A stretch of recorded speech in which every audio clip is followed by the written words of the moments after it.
Let me guess, you guys can hear me now, but you won't be able to see it full screen. I don't know what is wrong with this damn thing. For whatever reason, it only works when Rob's here. Brian, can you hear me now?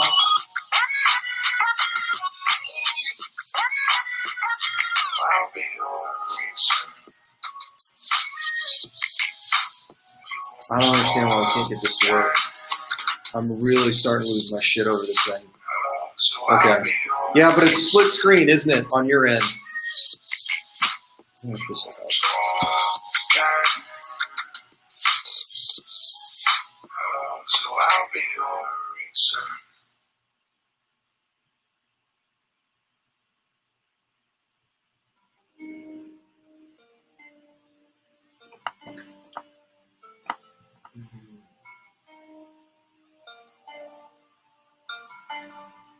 I'll give it another minute or two. I didn't think that I was cutting up to bleed. Then I saw my secrets getting swallowed by the sea. I need to load my new laptop too, because it hasn't even typed yet. I told Rob we've got to have 2 people on this minimum.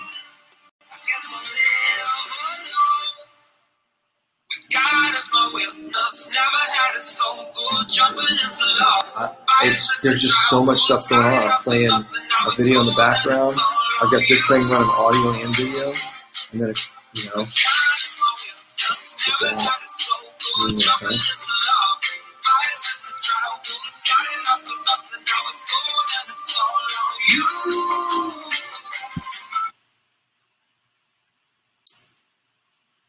let's see what happens here. Can you guys hear me? Microphone check, 1, 2.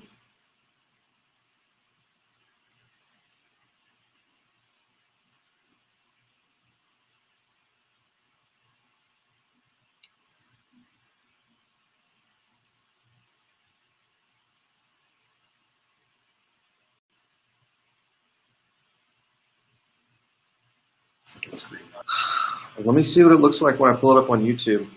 I don't know what the deal is. It's gotten worse in the last couple of weeks.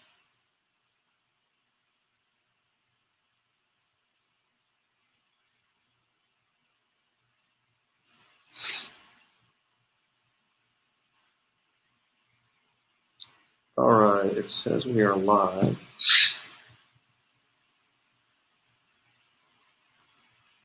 All right, it says we are live. Okay, perfect. I'm going to go ahead and get started. If it all falls apart, well, what can I tell you? All right, today we're going to talk about, I'm going to start with the election because that's going to, there's 2 things right now that are most important to real estate investors. One is the election, and the second thing is the stimulus package that's coming through. So I get it. Everybody on my Facebook page keeps telling me about how fake the polls are, and I'm telling you right now, I don't believe that to be true. This is Investor Business Daily and the TIP poll. This was the most accurate poll in 2016. And Trump is getting absolutely obliterated right now. So 8.5 points, this is 52 to 43 is not close. It is really, it's much worse than I think people are giving it credit. You can go through this article if you want, and it breaks it down by age bracket and demographics and all kinds of stuff. But I'm telling you, this is not like 2016 all over again. This is a completely different deal.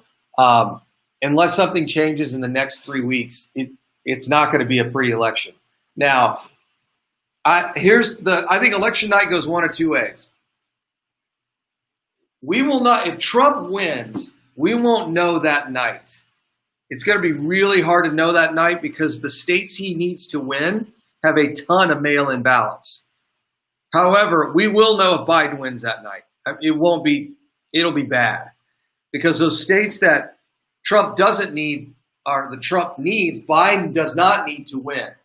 So we'll know election night whether Biden wins or not, unless, and I think this is the black swan out there, unless Trump literally rolls the country. Like if he rolls like Reagan did, then it won't even be close. So Trump has to have a decisive, crushing win election night. I mean, like, not even close, blow out the door win in order for him to win.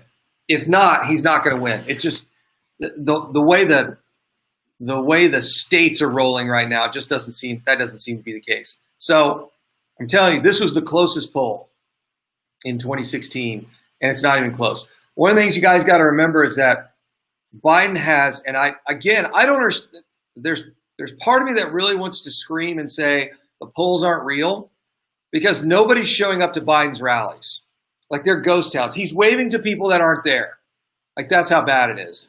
But Biden's lead is double where Clinton's was this time last year. And it's been like that for the last 4 or 5 months. So why is the election important? Well, it has a lot to do with rates. This and this. Trump claims Senate Republicans are ready to pull the trigger on another round of stimulus. Now, how big? $1.9 trillion. And they think they're going to get this done by the election. The package also includes approximately $400 billion reallocated from unspent relief legislation passed earlier this year. So they couldn't even spend the $400 billion, so they're going to reallocate it somewhere else. Where they're going to put it, who knows? So Trump's trying to spend another $1.9 trillion on the way out the door. Why is all this important? Because it's beginning to impact rates. So here's our current rates for today. That's the 30-year and the 15-year fixed in the FHA and jumbo. You guys can see all the rates. They're still close to 52-week lows. But this is what we're seeing. And I think this article is absolutely accurate. There's 3 things right now that are really in limbo for interest rates moving forward. What's going on with the pandemic and what's going to be the impact on the economy? There is 100% data out there that says it's now getting worse. The infection rate's getting worse, but the death rate's relatively low. I think there's a handful of reasons for that. Again, I've only seen a handful of people over the age of 50 that have actually been out and about in the places that I usually visit. Where was I last? I had my boys. We were at the hamburger joint there in the Heights, and I saw a couple there that were over 50. That was it. Everybody else was under the age of 50. So we still don't know the impact of the economy. We do know the infections are accelerating. We're back over 50,000 cases a day, although deaths are down. I think the people who are being infected right now are relatively young. The presidential election, and more importantly, what happens in the Senate, will absolutely dictate what fiscal policy changes we're going to see in the future. And then the third thing we're seeing is this much debated second installment of fiscal stimulus, another $2 trillion. So that's having an impact on rates. The interesting thing is, and this is something Rob and I have been talking about, this fiscal stimulus will take years to roll out. So we're really not going to know the full impact. However, by this time next month, well, hopefully by the 12th of November, we'll know who's going to be the next president. More importantly, don't get me wrong, the presidential election is important, but what's really most important is what happens in the Senate.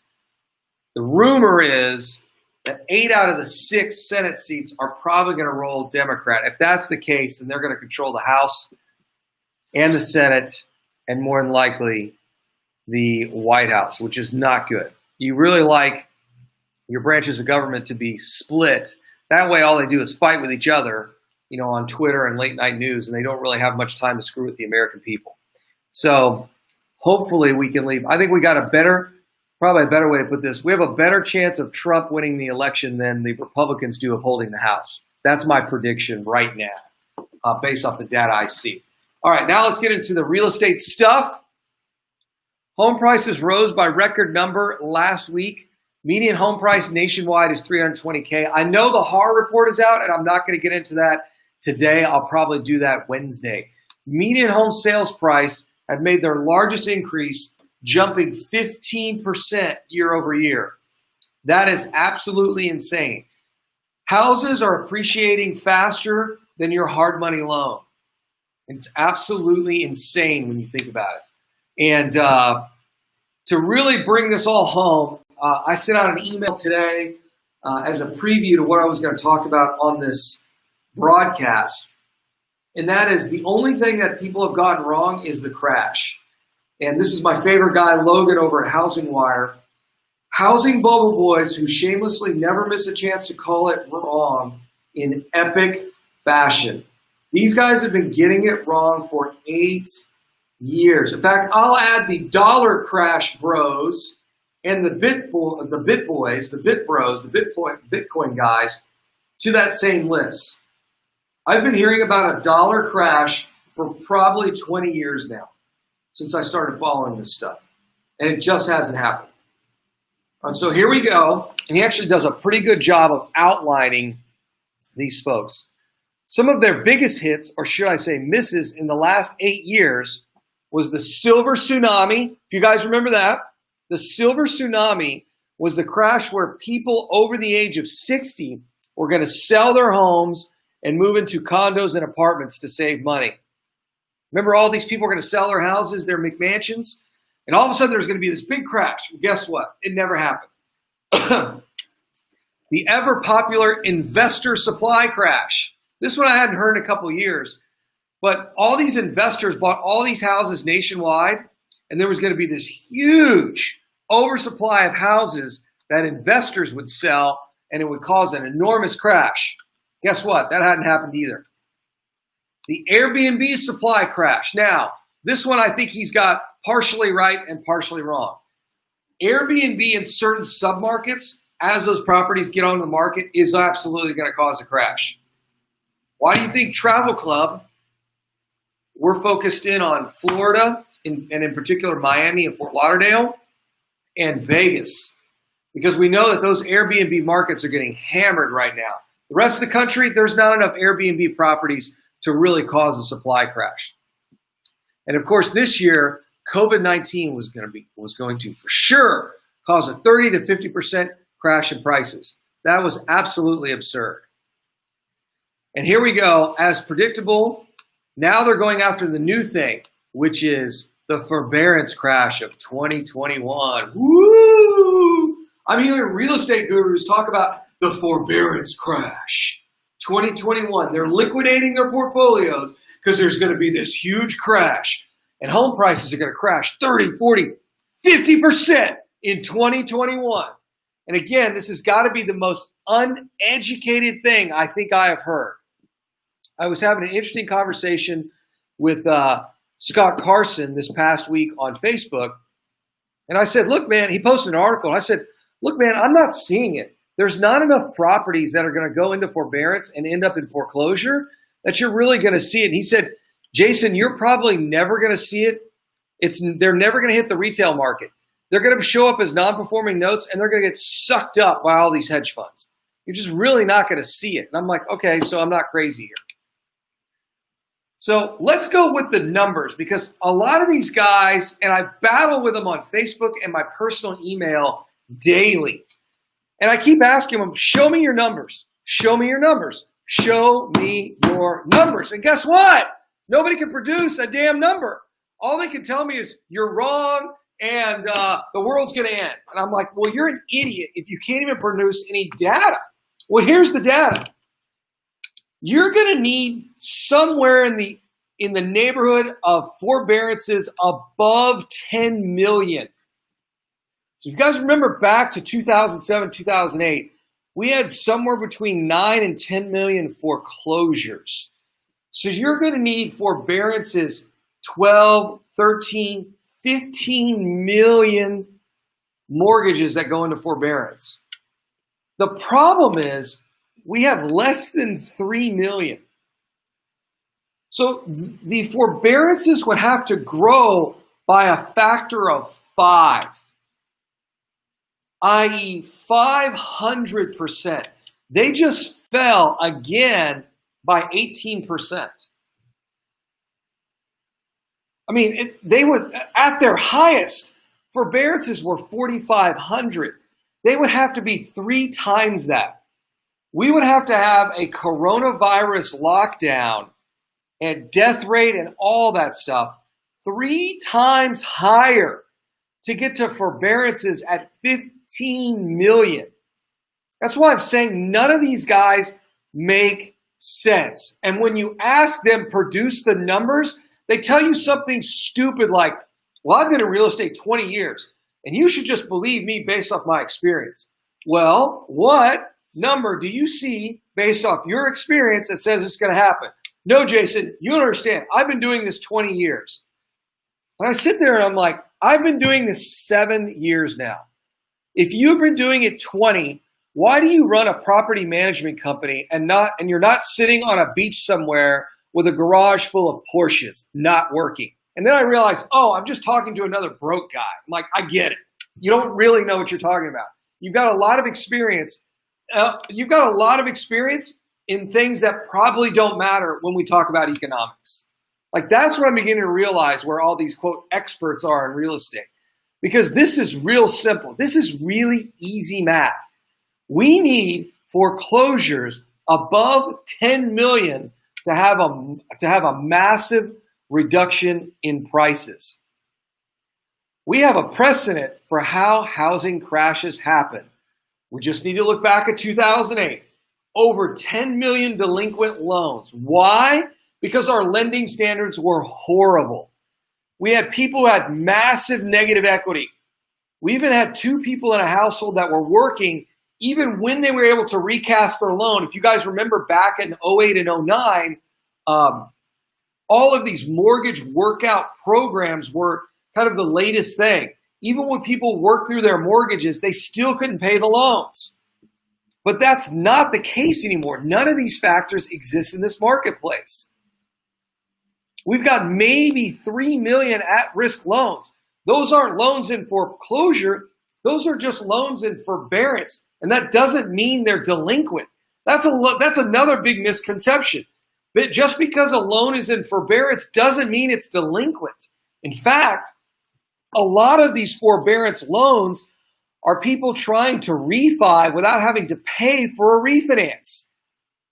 Like they're just calling their mortgage company and saying, man, my loan's at like 4.5 or 5% on a 15-year mortgage. I really want a 30-year and I'm going to go into forbearance. And the companies, the mortgage loan originators or the folks that are doing the workouts on the loans are saying, hey, keep your loan current, but we're going to put you into forbearance. Those are performing loans. This number is even lower. It could be $1.5 million.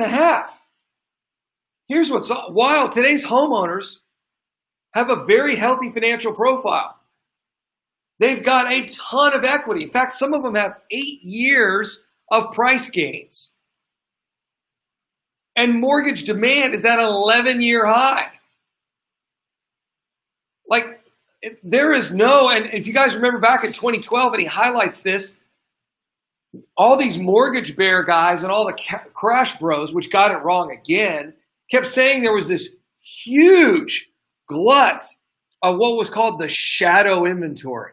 4 to 5 million homes that were never foreclosed on, that were off market. And those never came to market. Well, some of them did, but the demand was so strong in 2012 that they were just sucked up by the marketplace. In fact, he says this right here, demand picked up and the existing home sales broke 4.5 million. So even if these houses that are in forbearance do hit the market, who cares? We've got massive, massive demand for property right now. So sorry, I'm not going to see it. In fact, if you guys want to see this, we're having a problem breaking 6 million properties being sold. Why? Because supply has shrunk by 30%. Hell, we need 3 million houses that go in forbearance, that then go into foreclosure, that then make it into the market. We've absolutely been unable to satiate the demand for new properties. Second, and he brings this up, the U.S. right now is at the best demographically for home purchases. Millennials are buying houses. Do you guys remember this lie? I was fighting this lie for almost 6 years. Millennials will never buy a house. They want to live like bees in an apartment. And I kept telling people that is not true. They were mistaking the fact that these people couldn't get a loan for demand to live in a single family house. Millennials simply couldn't afford a home because they just had too much debt. Enough of these guys date these gals, and then pretty soon their girlfriends go, you know what? I'm tired of you couch surfing or living in an apartment with you and a couple of your bros. It's time to grow up. I want a yard for the dog, and we might want to have kids. Or I'm leaving.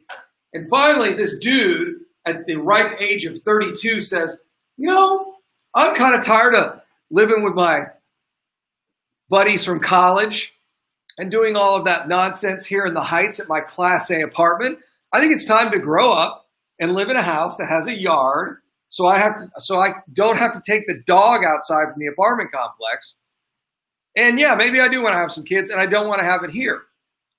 Now with coronavirus and these goofball riots that none of these guys want to take, none of the local mayors or governors want to take care of, everyone's starting to look around and going, you know, maybe I don't want to live in the city anymore. So we've got some incredible demographics for homes. Third, mortgage rates are at all-time lows. You know what he should add here? I like to call these guys, these are the old school guys that tell me, Jason, back in my day when I started real estate investing, rates were 22%, and you were happy to get a mortgage at 17. And I'm like, yeah, dude, I was born in 78, and I was still in diapers when that was going on. That ended in the 80s, and that's not coming back anytime soon. This is 50 years now worth of data, and I can pretty much say that with every single recession, by the way, these gray bars are recessions, rates kept going down. Rates are not going up anytime soon, if ever, for a handful of reasons. I'll give you one great reason. There's more debt out there than ever before. 60% of global debt has a less than 2% interest rate. What does that mean? Investors are buying debt for 2% return. This is not going up anytime soon, probably in our lifetime. So if folks are waiting for the next crash, it's not coming. This is total value of U.S. real estate held by households. Oh, by the way, remember that 20 to 30% of all homes bought in the previous expansion were bought with cash. 20 to 30% of the homes bought since 2009 were with cash. This green is equity. The blue is outstanding debt. So do we have a problem here? We absolutely do not. In fact, if you look, total debt, our total value, 30 trillion. There's only 10 trillion in debt. So we've got 20 trillion in equity against 10 trillion in debt. We're just fine, guys. We are just fine. However, all the folks that are giving you the fairy tale that there's a crash coming have something to sell you. They're selling you the next real estate course. They're selling you their fund. They're selling you something that has zero basis in reality. Absolutely zero basis in reality. There is no crash coming. And if there is, it's going to be completely sucked up by demand.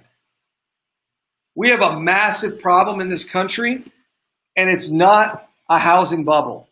It's a lack of affordable housing. We have a huge crisis in affordable housing. That's why Rob and I and Brian are all invested in properties at or below the median home price. That's why we do the affordable house model for our apartments. They're always going to stay full because we have a huge, huge problem there. All right, guys, hopefully that's helpful in you guys making your investing decisions. Yeah, Byron, I need to order a new Mac. I finally got set up with our own e-commerce site. We have a Mr. Texas Apple account. So we can actually order stuff, I guess, for people in the building. Brian, you want something? I'll just be ordering a bunch of stuff. And it all goes to Rob's credit card. So we're going to order everything we want. Who needs a $25,000 Mac Pro? We're going to order it up, and we're not going to tell Rob about it until it comes in. So in any case, thanks for watching, guys. We've got a couple of things coming up this week. Go ahead and go to the Mr. Texas Real Estate page, and we'll see you there. Patreons, guys, folks who are patrons on our Patreon page, we'll be doing some more videos for you this week. Rob made a mention of that last night in our mastermind group. If you guys are interested in joining our mastermind and joining a group of people who are really doing it, not just trying to scare you, join or send us a note at mrtxre.com. Thank you for watching, and we will see you guys tomorrow.